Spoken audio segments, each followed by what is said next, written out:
শিক্ষা মনোবিদ্যা সভ্যতার শুরু থেকেই শিক্ষার লক্ষ্য ও উদ্দেশ্য নির্ধারণে শিক্ষাবিদেরা সর্বদা ব্যস্ত থেকেছেন।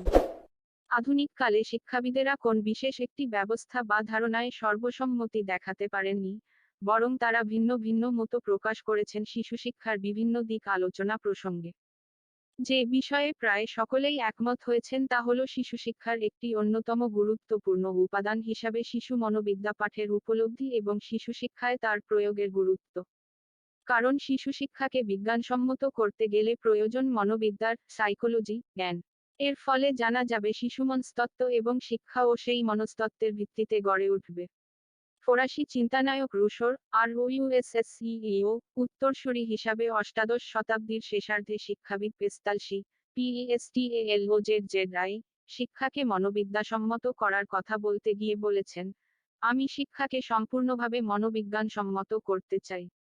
মনোবিজ্ঞানের অর্থ সাইকোলজি হল মনোবিজ্ঞানের ইংরাজি প্রতিশব্দ। সাইকোলজি শব্দটির উৎপত্তি হয়েছে গ্রিক শব্দ সাইকে এবং লগস শব্দ থেকে, যেখানে সাইকে শব্দের অর্থ আত্মা, সোল এবং লগস মানে হল বিজ্ঞান, সায়েন্স। এক্ষেত্রে সাইকোলজি শব্দের ব্যুৎপত্তিগত অর্থ হল আত্মার বিজ্ঞান। নিচে কিছু বিখ্যাত মনীষীর দেওয়া সংজ্ঞা বা ব্যাখ্যা দেওয়া হলো এই সাইকোলজি সম্পর্কে।